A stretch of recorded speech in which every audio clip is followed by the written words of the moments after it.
Freakonomics Radio is sponsored by LinkedIn ads. Ever invested in something that didn't live up to the hype? Marketers know that feeling. They optimize for the numbers that look great, like impressions, but then they don't see revenue.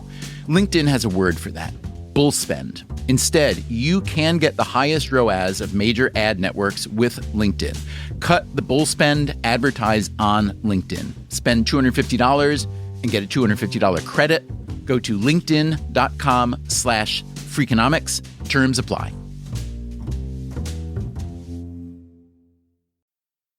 Freakonomics Radio is sponsored by Hotels.com. Hotels.com gives you access to hundreds of thousands of hotels worldwide. And when you join for free, you can save up to 20% instantly with member prices. Plus, every stay earns rewards. So when you book one trip, you're already lowering the cost of the next one. Hotels.com is simple, rewarding, and designed to help you get more out of every stay.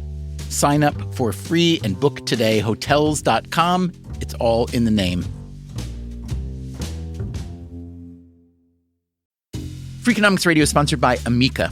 You know what they say: if you want to go fast, go alone. If you want to go far, go together. So go with Amica and get coverage from a mutual insurer that's built for their customers, one that looks after what's important to you together. Auto, home, life, and more, coverage that fits your unique needs. Amica helps you protect what matters most. Visit amica.com and get a quote today.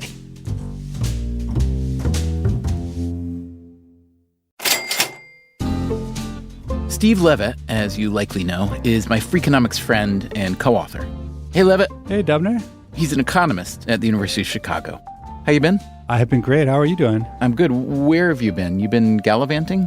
I have been. I spent some time in Germany, and I went up to northern Minnesota, where I used to go with my parents as a kid. Hadn't been back there in 30 years, and just came back from California where I was doing some work, and now I'm back in Chicago for a while. Is this a midlife crisis? You're like leaving behind all the things that you've done for the past couple decades teaching economics? Well, I've been doing this for a long time. 25 years I've been at it. And, I've always been interested in the real world. So when you say that you're interested in the real world, that implies that academia has nothing in common with the real world? Well, a lot of academics has nothing to do with the real world. The kind of stuff I do is related to the real world, but it's always a little bit off. I've had dozens of papers where I thought, wow, this is important. This could have a real impact on people. And nothing has ever happened. Zero.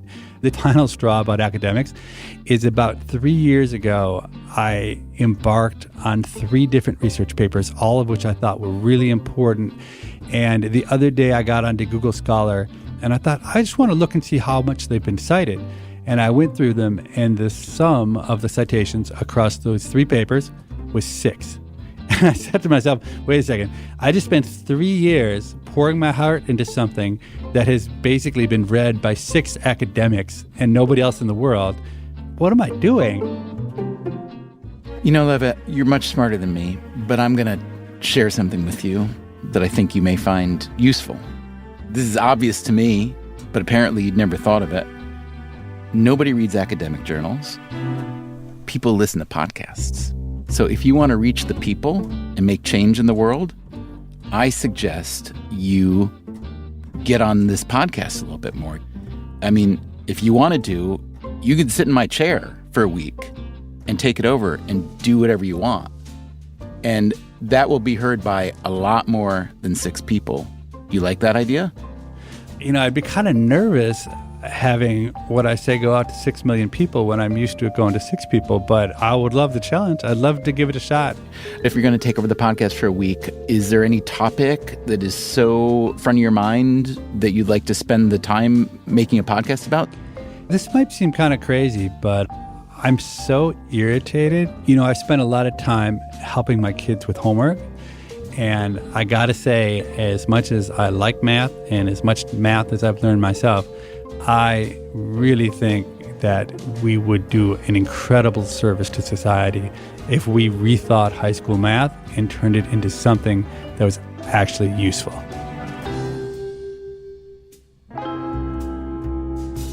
There you have it. Steve Levitt wants to make math more useful, and I'm going to get out of his way. He'll be right back after this.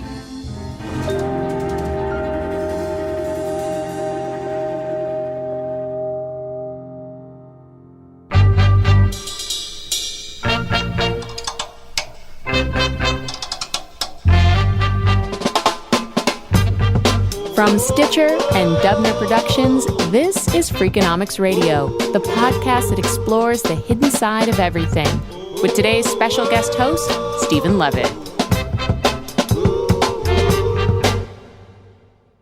Rationalize the denominator in the equation 3 over the square root of x minus 7.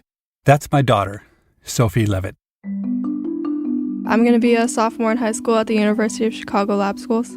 These are the kinds of questions she's working on in her math classes, the questions that I'm responsible for helping her with. Rationalize the denominator in the equation 3 over the square root of x minus 7. Find the imaginary zeros of the equation f of x equals 4x to the fourth plus 35x squared minus 9. Can you tell us what an imaginary zero is? No. I have 4 teenagers. I spent a lot of time working with them on their math homework. More often than not, after helping them answer whatever questions are assigned that day, I'm left with questions of my own. Questions that I can't find good answers to. Like, why are we teaching kids these things? Does anyone actually use the math we're teaching in their daily life? Is there any benefit at all to learning this stuff? And are there not more interesting and useful things that we could be teaching them? Don't get me wrong, I'm not anti-math. I use mathematical thinking, statistics, and data analysis constantly, whether I'm writing economics papers, trying to get better at golf, or hoping to pick winners at the racetrack. But here's the thing. The math tools I actually use, and the math tools I see people around me actually using, seem to have nothing to do with what my kids are learning in school. Which makes me think that we must be able to do better for our children when it comes to teaching them math. So after years of idle complaining, I finally decided to try to do something about it. I wrote up a grant proposal, and I convinced the philanthropy, Schmidt Futures, to give me some resources to put together a small team to explore modernizing high school math. The first step in my journey was to talk to someone who has thought about this subject much longer and more deeply than I have. So, Joe, I'm not used to doing this. I'm used to being on the other side, being interviewed rather than doing the interviews. So you'll have to bear with me. And I might not be as professional as Dubner would have been. Could we start if you just state your name and what you do? My name's Jo Bowler. I'm a professor of mathematics education at Stanford University. So you've written a number of books and mountains of research on reforming mathematics education. Let's just say that someone made you the math czar tomorrow. I would love that. What would be some of your first reforms? The curriculum that we teach in maths classrooms was really designed in days that are long past. It was a long time ago that somebody in the US decided to teach what I think of as the geometry sandwich, a course of algebra for a whole year, followed by a course of geometry for a whole year, and then another course of algebra. I don't know any other country that does that, and it's part of the problem. So I would change the curriculum to really reflect real mathematics, and I would also change it to reflect the 21st century, because math still looks in classrooms pretty much as it did in Victorian days. In the United States, it was the elite universities that spurred the teaching of higher-level math. In 1820, for instance, Harvard began requiring knowledge of algebra to gain admittance. As a result, secondary schools started teaching algebra. 50 years later, Harvard added geometry to its requirements, and the secondary schools followed suit. After the Soviet Union launched Sputnik in October 1957, math education became a matter of national security. The math curriculum was overhauled with 2 very different goals in mind. The first goal was to increase the number of engineers, mathematicians, and scientists. This led to the introduction of higher-level, more abstract math in the high school curriculum. The second goal was to develop a workforce that could do the complex calculations required to support the military and space efforts. Remember, this predates the age of modern computers. It's funny, really. When I was in school and many years ago, the joke of maths teachers used to be, you've got to be able to do all these calculations because you're never going to be walking around with a calculator in your hand. Well, turns out everybody's walking around with a calculator in their hand. I think of it in a way that we're teaching kids to be computers, and they're learning to do what computers do. So high school in particular has lots of antiquated methods that students sit and work out by hand. They will never do that again in their lives. What kids can be doing that computers cannot be doing is creative, flexible thinking.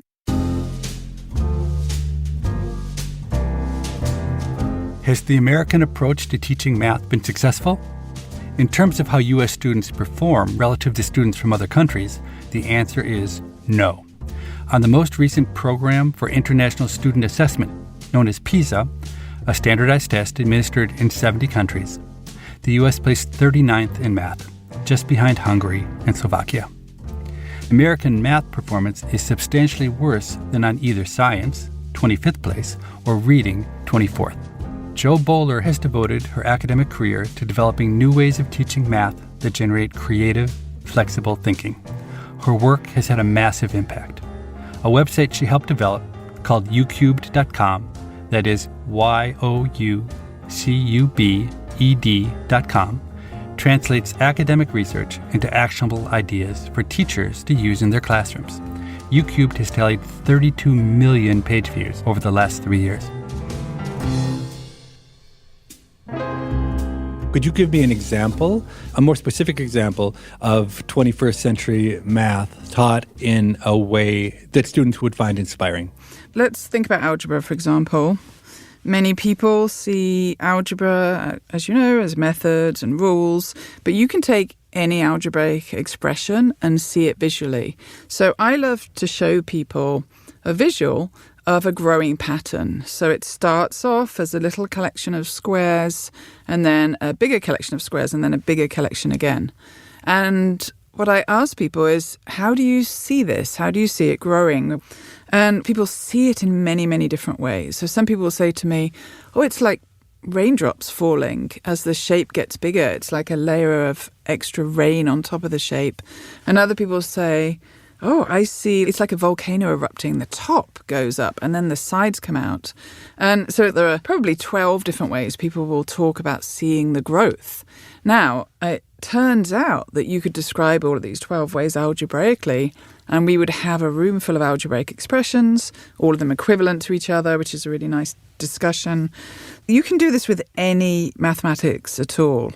I mean, we always say at our center at Stanford, you can give us any boring, most procedural maths that you teach, and we will make it creative and visual for you. And when maths is creative and visual, people see connections and different ways of thinking are valued. And so all sorts of lovely things happen. To me, the biggest change in the world over the last 50 years has been the emergence of data and computing.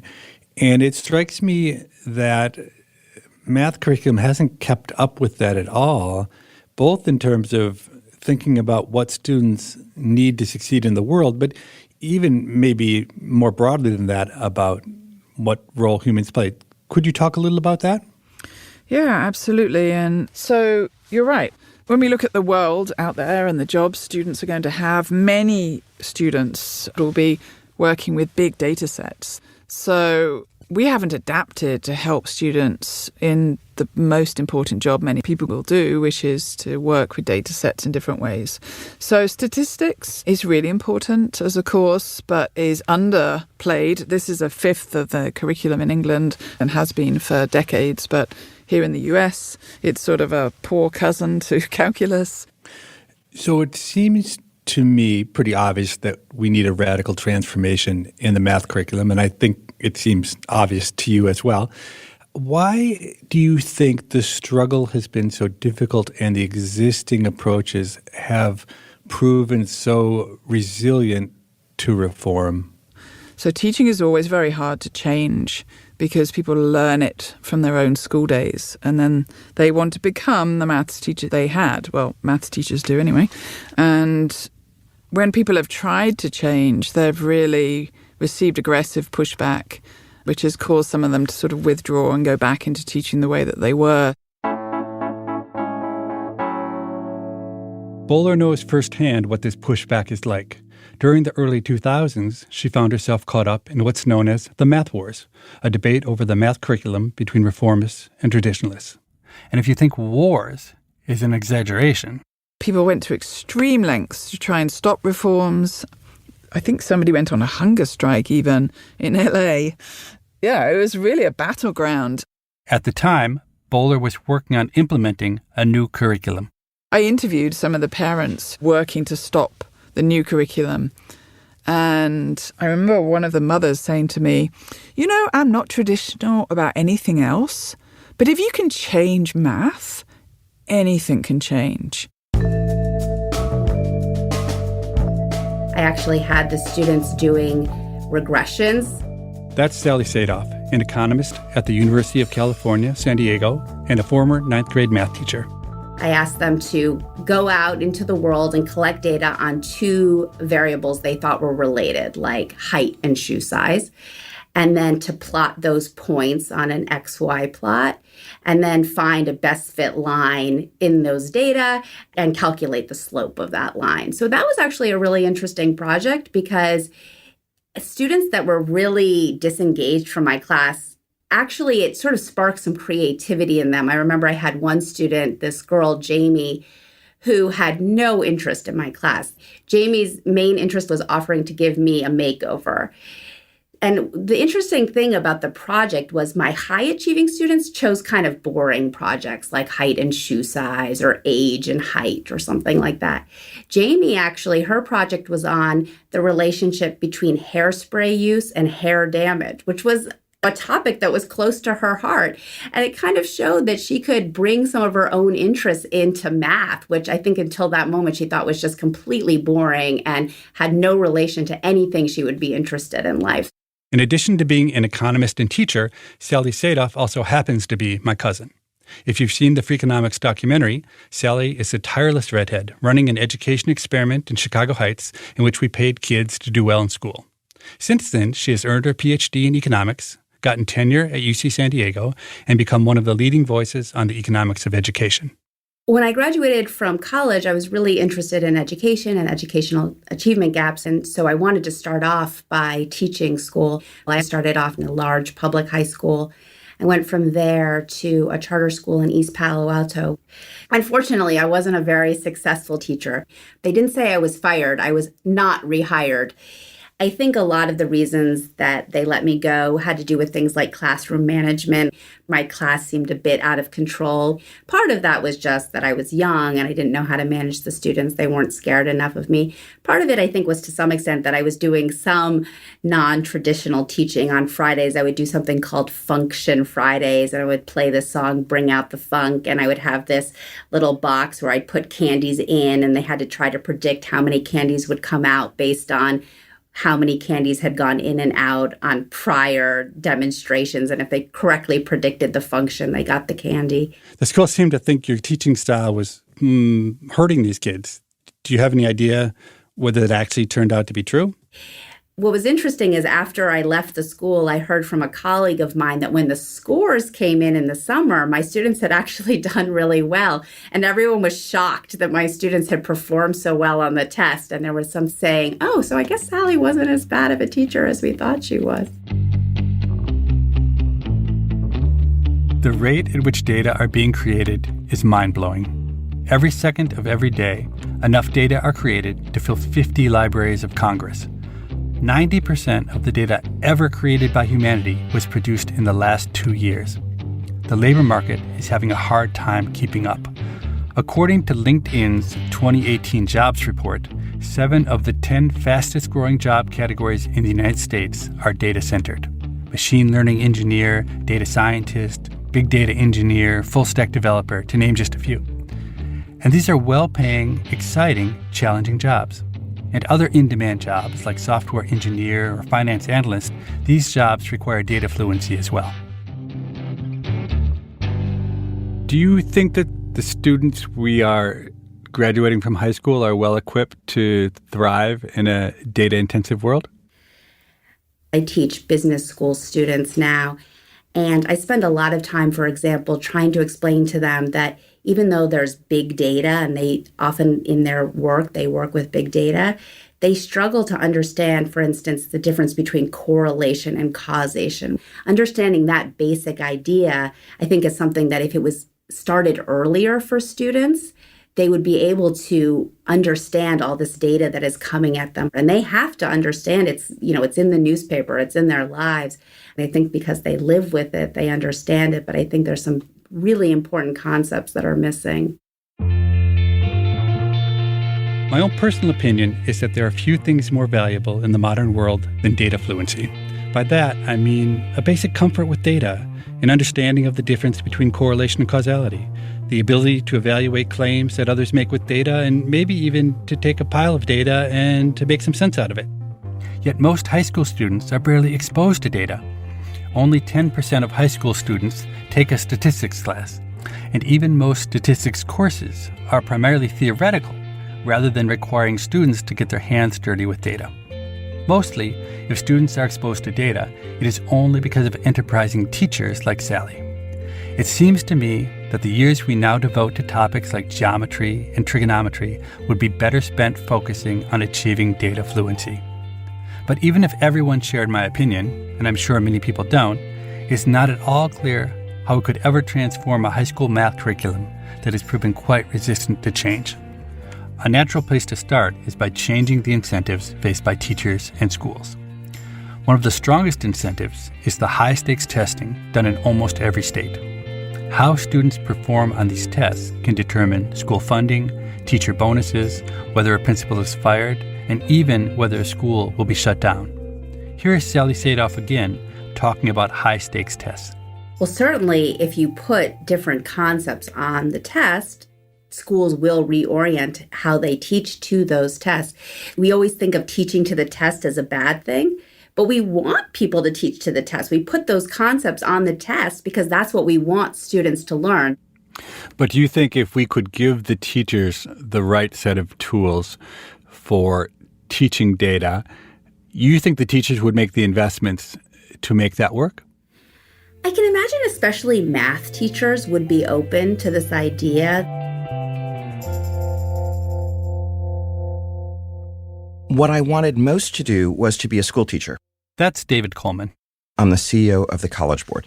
The College Board, for those who don't know, is the nonprofit that administers the SAT, PSAT, and Advanced Placement exams. It was founded in 1899, then called the College Entrance Examination Board, by 12 elite East Coast schools in an attempt to standardize the college admissions process.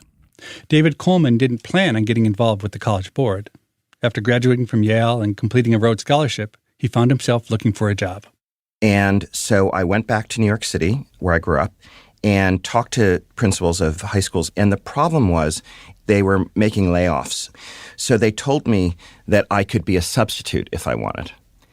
And the other side of the coin is that McKinsey had been interviewing me for a job and had offered me a job at a management consulting firm. And I turned them down because I said I would prefer to be a public high school teacher.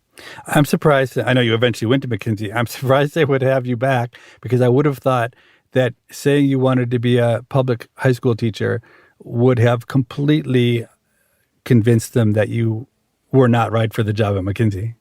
In candor, I think I may have had the most interviews ever for the job because they so wanted to scrutinize me after that decision. They did indeed find it strange. While at McKinsey, Coleman devoted much of his time to pro bono education projects, first with the New York City Public Schools, then later with school superintendents across the country. He left McKinsey in 1999 after 5 years and launched an education startup which analyzed state test score data and that was eventually bought by McGraw-Hill. Just prior to joining the College Board, he played a key role in the National Governors Association's Common Core Standards. Coleman was responsible for the English language arts portion of the standards. In 2012, with the standards now in the hands of states, Coleman was hired as CEO of the College Board. Under his stewardship, the SAT has been radically overhauled.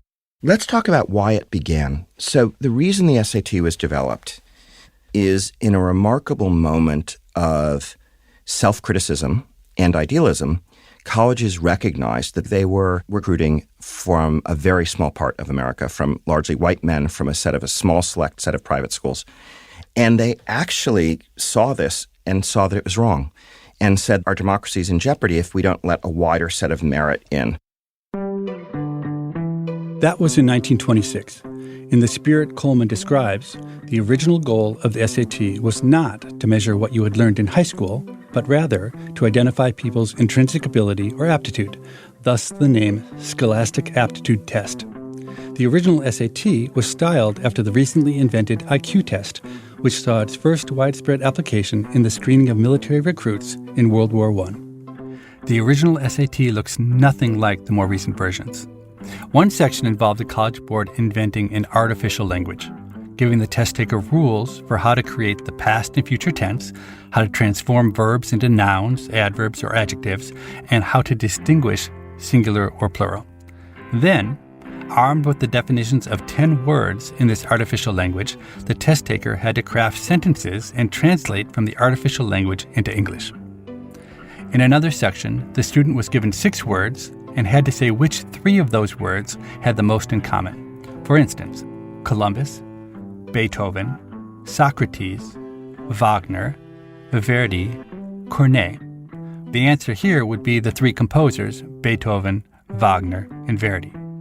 If the goal of the SAT was to broaden the pool of applicants from a narrow set of elites, however, this particular question hardly seems likely to accomplish the goal. Notably, out of 310 questions on the original SAT, only 10 tested math skills, and these focused exclusively on arithmetic and simple algebra. My favorite question, which shows just how much both social norms and prices have changed over time, is this one. If a package containing 20 cigarettes costs 15 cents, how many cigarettes can be bought for 90 cents? By 2012, the SAT looked very, very different. It also was facing a great deal of criticism. When I became president of the College Board, very few people saw the College Board as opening up new areas of merit. They saw us as certifying the inequalities that exist. And so the first question to ask is there something about the test itself that was unfair, that was either perceived to be or actually was deeply unfair? And it was our view that there were at least 2 things. The SAT came to be dominated by a kind of obscurity. So, for example, what is the definition of an SAT word is a word you have likely not seen before and won't see again. And candidly, what does that have to do with succeeding in college? And then moving on to mathematics in the redesign, we got rid of all those problems that used to be called tricky. The really big new idea of the SAT is the only thing you're allowed to put on it is that which is most widely used. So we survey first-year math teachers and first-year college professors, not only in math, but outside of math. And we analyze which math is most used in their courses. That's a knowable question. At the same time, we ask high school teachers what math is the most important for use in college and compare those 2 data sets. Any guess as to what we see? My guess is that the high school teachers say something that's orthogonal to what the college teachers say. It will break your heart. The college teachers say very few things matter and matter a lot. The high school teachers say everything matters. Think of the stress of that. They must do everything or they are betraying their kids, which force them to race through the curriculum, lest their kids are not ready. What the college teachers say but is not heard is if your students can do these core set of things, we can do the rest. But if those are shaky and they're merely faintly aware of them and aware of a lot of other mathematics, we're stuck. And what are the core math concepts? The first is the most humble, but it's powerful as arithmetic. The command of the 4 operations, subtraction, multiplication, division, and addition, but crucially fractions. The next area of math that's hugely predictive of your future success is what I would call data analysis and problem solving, including rates, ratio, proportion, designing quantities that interact with one another in that way, and watching their growth over time and development. The third area of math that's extremely widely used is what I would call the heart of algebra, which is linear equations. That portion of algebra is then very widely used in other disciplines to open up many other problems. So what I find really compelling about what you just said, David, is that you are using data analysis to really understand what students need, and the outcome is that what students need in math, among other things, is data analysis skills. That's exactly right. And it's demonstrable. I'll tell you another interesting thing, Steve, that we haven't talked about. Do you know how when we grew up, students would call themselves proudly like verbal kids or math kids, so you could get an 800 on the verbal section even though you didn't like numbers and you never had to encounter them? And there were a lot of kids like that. And then there were math kids, The new SAT disrupts that picture. In what's called now not verbal, but evidence-based reading and writing, there are 5 passages. 2 of them always are a passage from science that includes numbers, data, and a passage from social science like economics that includes data. And so you can no longer be perfectly verbal without being able to read and analyze data from charts, tables, and graphs. Because what was so silly was that people call themselves highly verbal and wide readers when in fact they're illiterate when they reach science or the social sciences if they can't evaluate numbers. Honestly, when David Coleman told me how heavily the new SAT emphasizes data, I didn't really believe him. I knew that he knew that I am on a mission to make data fluency an integral component of high school math. I thought he was just telling me what I wanted to hear. But I analyzed the new SAT, and everything he says is true. 20% of the SAT math questions test data fluency, and amazingly, 10% of the questions on what used to be the verbal section are data questions also. A decade ago, those numbers would have been close to 0. The College Board has quietly been leading the charge on data fluency. And that matters because the SAT is becoming an even more powerful force for change in the education system. Students have, of course, always cared deeply about their SAT scores. But what you might not know is that the SAT is starting to be adopted by a few states as their high-stakes test for teachers and principals as well. I suspect that will become increasingly common.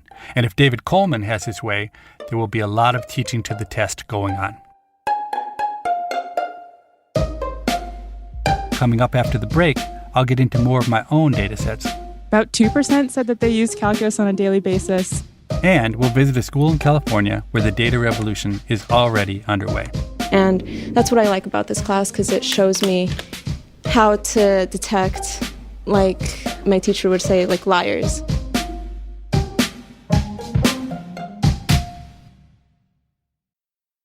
Freakonomics Radio is sponsored by Figure. Did you know that 40% of homeowners own their home outright? If that's you, don't let your equity sit idle. Tap it with a home equity line of credit. Figure, the #1 non-bank HELOC lender in the U.S., helps tap equity you've built in your home so you can do things like tackle a renovation or pay down debt. HELOC is a line of credit secured by your home. You can draw what you need, repay, and draw again. Figure offers a 100% online application. Get approved in 5 minutes and funding in as few as 5 days. It's faster than a bank loan and cheaper than a personal loan. Check your rate today without impacting your credit at figure.com/Freakonomics.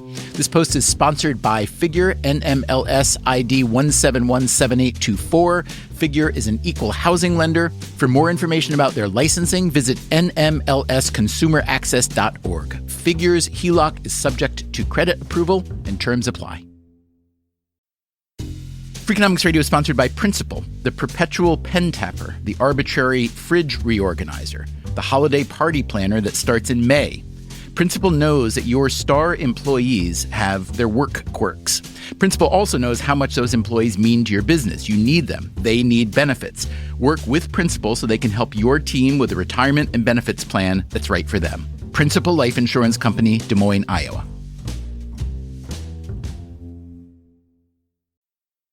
Freakonomics Radio is sponsored by PNC Bank. Boring. Great word, bad rep. Yet time and time again here at Freakonomics, we find that when something culture-changing happens, boring things like calculations and careful planning are usually behind it. Which begs the question, why not apply it to other aspects of life, like banking, for example? Well, PNC Bank did since its inception, proving time and again that the best banking strategy isn't the exciting type, but the steady, reliable, definitely not YOLO type. PNC Bank, brilliantly boring since 1865. Brilliantly boring since 1865 is a registered mark of the PNC Financial Services Group, Inc. PNC Bank, National Association, member FDIC.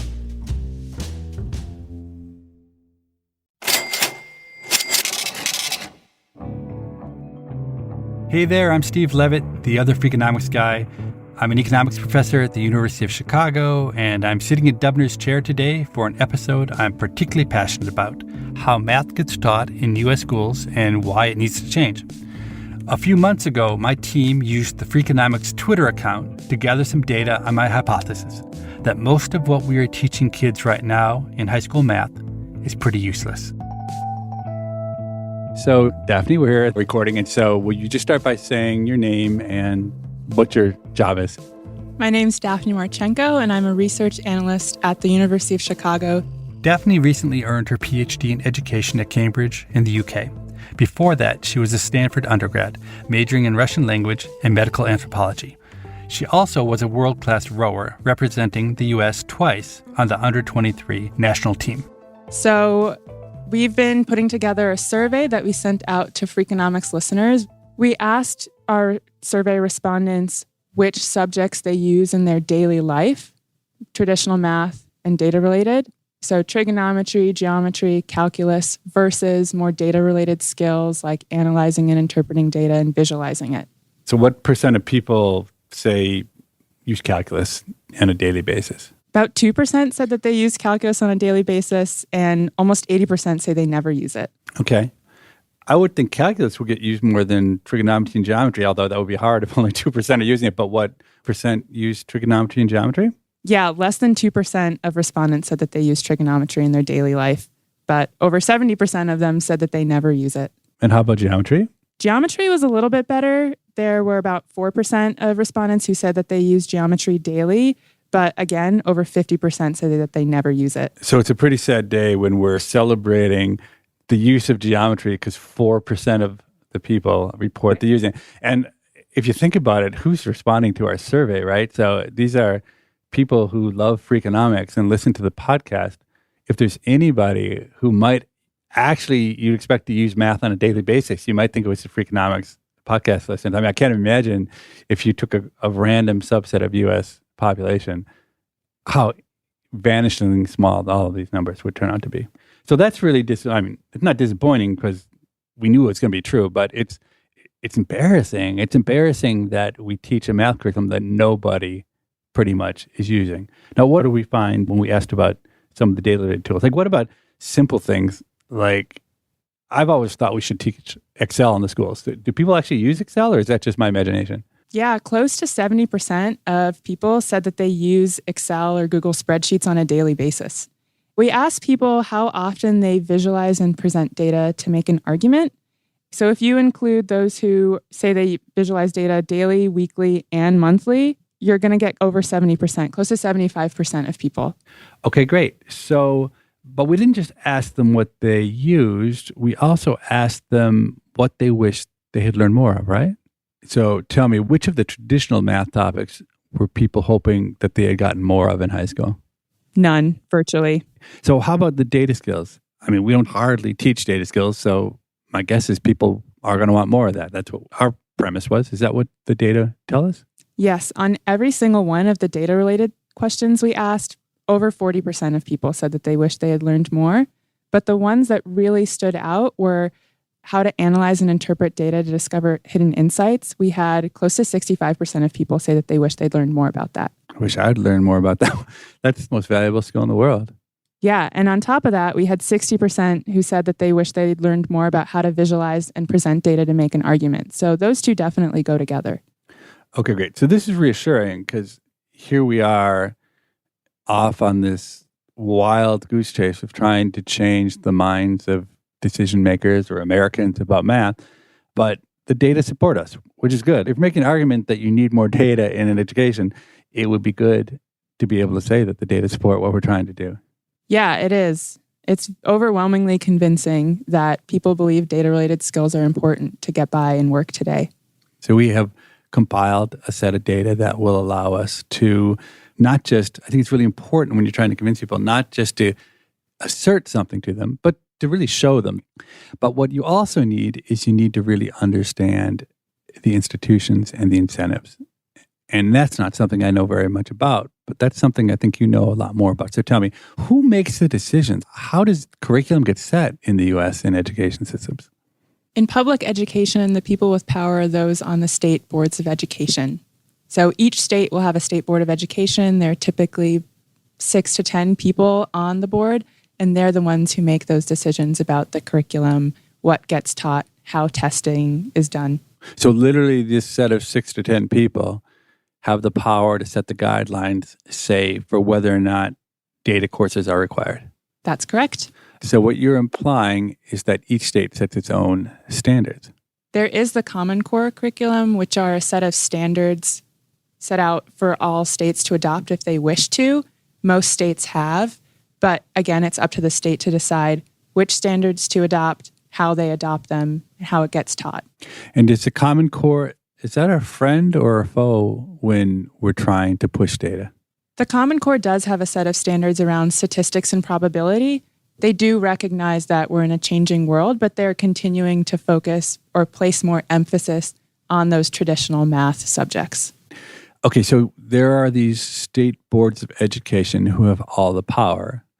And so it seems to me what you're saying is if we can get in front of those boards and we can convince, say, even one of them of the wisdom of what we're doing, they can flip a switch, although that's probably way too simple, and put into motion a whole series of events which will lead in that state to the teaching of data being part of the math curriculum.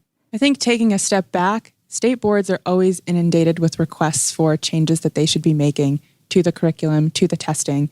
And a common response is, well, what am I supposed to take out to make room for this? One thing state boards of education could do is to implement a data proficiency course instead of Algebra 2. We see that Algebra 2 has become a chokehold for a lot of students that's preventing them from continuing on and meeting those graduation requirements. And a number of states have even put in waivers to allow students to opt out of Algebra 2 and take other courses. Is there something out there that schools could use that could actually teach kids data in the way we're imagining? There is a curriculum out there. It's called Introduction to Data Science. It was created by academics at the University of California, Los Angeles, in partnership with the LA Unified School District. So Los Angeles Unified School District is, I believe, the second largest school district in the country. That's Sue-Yen Machado. She's the program director for the Introduction to Data Science Project, or IDS for short. In 2010, UCLA, in partnership with the Los Angeles Unified School District, received a National Science Foundation grant to design a high school course that would teach statistical thinking. It was piloted in the 2014-15 school year with 10 teachers in 10 different high schools. The Introduction to Data Science class covers just about everything you might want to do with data: creating a data set, cleaning the data, visualizing it, and analyzing it. The course even teaches how to design randomized experiments. The students use a mix of large data sets and data sets generated by themselves through something called participatory sensing, which puts data collecting at the hands of students. As part of the initial grant, we developed an app where students go and they collect data about their lives. Machado allowed us to talk with some of the kids taking the class. My name is Sonia. A project that I'm doing is about California wildfires and how they have been spreading over the years. I'm Celia Garcia, 12th grade. I'm studying about crime rates in Los Angeles. And I've noticed how on the news, they keep on talking about crime. This is bad. It's all negative. So most people are going to think Los Angeles is really unsafe. South Central is really unsafe. They don't really show you. Crime rates have gone down in the last 5 years. And that's what I like about this class, because it shows me how to detect, like my teacher would say, like liars. This school year, there will be 125 IDS classes taught. That's an amazing accomplishment. But to fundamentally change things, that number of classes needs to be multiplied by 100 or even 1,000. It's hard work building to that scale from scratch. It struck me that the College Board, which is responsible for the advanced placement, AP tests, might be able to use its enormous reach to jumpstart this process. So I asked David Coleman whether the College Board had given any thought to an AP data science test. We have, but I think the more profound thing we've done, in candor, and I'll explain why, is to include data science in the core exams we give, like biology, like AP Government, is to make data analysis something you encounter over and over again. I want to again push back slightly against the most powerful picture of data science as isolating it as a discipline all by itself. It often comes alive in its actual application to situations, and I would just be careful of that. And the reason why I'd be careful of making an AP data science course is not because we don't love it and think it's valuable, but we find our courses spread much more quickly for all kids when they're not an elective or a special course. That is, if I weave data analysis into AP biology that's widely given, or if we weave it into AP government and politics, which 400,000 kids take, that will touch kids in public schools and all levels of our society. If I create a kind of elective data science course, that might only be taken by a few who choose to take it. But will teachers in AP Biology or AP Government have the skills to teach the data fluency parts of their courses? One magnificent thing about teaching is it's often the most lively when the teacher himself or herself is learning something. I think the model of practiced expertise being the only way that teaching is exciting is false. And so I think what's more interesting is, can we create environments for teachers and students where together the data comes alive and fascinates them? And so I think the question is not to kind of try to suddenly retrain the American teaching force to be data analysts, but instead design superb data experiences, superb courses where the hunt for data and the experimentation is so lively that it excites them as well as their students. And then they together might be surprised at the outcomes. I believe that we owe it to our children to prepare them for the world that they will encounter, a world driven by data. Basic data fluency is a requirement, not just for most good jobs, but also for navigating life more generally, whether it is in terms of financial literacy, making good choices about our own health, or knowing who and what to believe. Math class isn't the only place to teach data skills, but it seems like a good place to start. The current math curriculum isn't preparing students well for either the workforce or the classes they will take in college. It isn't even helping them do well in the new SAT. There's every reason to think that with a bit of retooling, the current batch of high school math teachers could be outstanding teachers of new data-focused courses. Radical change is never easy. We've heard today from a few of those on the front lines of this battle. There are thousands more like them. If you want to join the cause, visit freakonomics.com/math, where you can find more information, useful links, ways to contact policymakers in your state, and even a petition. Otherwise, be prepared to hear a lot more of this from future generations. Oh, God. Let the line from the origin to A and the origin to B, two perpendicular radii of a circle centered at the origin. Take the points. That, again, was Sophie Levitt, and as this week's guest host, her dad, Steve. I thought he was pretty great, and I hope he'll do it again soon. Of CD onto OB show that the area of the surface boundary. Meanwhile, coming up next time on Freakonomics Radio, a conversation with the man who, many people will tell you, is singularly responsible for Brexit. Was it the right campaign? Was it the right renegotiation? Was it the right timing? I think I probably got some of those wrong. Former British Prime Minister David Cameron. You won't want to miss it. Freakonomics Radio is produced by Stitcher and Dubner Productions. This episode is produced by Zach Lipinski. Our staff also includes Allison Craiglow, Greg Rippin, Harry Huggins, Matt Hickey, Daphne Chen, and Corinne Wallace. Our theme song is Mr. Fortune by the Hitchhikers. All the other music was composed by Luis Guerra. You can subscribe to Freakonomics Radio on Apple Podcasts or wherever you get your podcasts. The entire archive is available on the Stitcher app, which is free, or at freakonomics.com, which is also free. We also publish transcripts and show notes there. You can sign up for our email newsletter as well. If you want to hear our entire archive ad-free, plus lots of bonus episodes, go to stitcherpremium.com/Freakonomics. We also publish every week on Medium, a short text version of our new episode. Go to medium.com/Freakonomicsradio. We can also be found on Twitter, Facebook, and LinkedIn, or via email at radio@freakonomics.com. Freakonomics Radio also plays on many NPR stations. Check your local station for details. Thank you for listening. What's the area of the sector determined by arc CD of the circle C? Stitcher.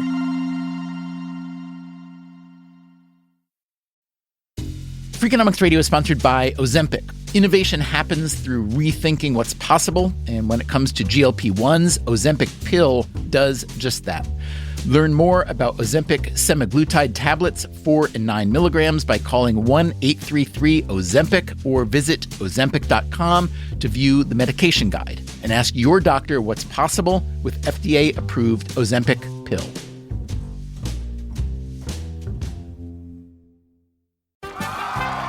Welcome back to Should I See a Doctor?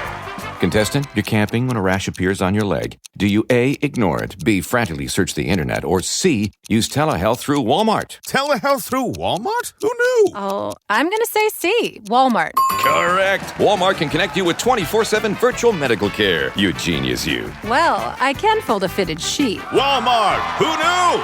Telehealth services offered by third-party providers. Restrictions and fees may apply.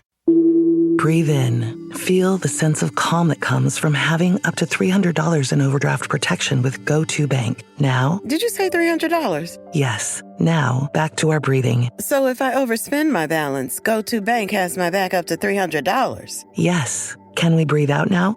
Less worries, more zen, with over $300 in overdraft protection. Tap to open an account today. Eligible direct deposits and opt-in required for overdraft protection. Fees, terms, and conditions apply.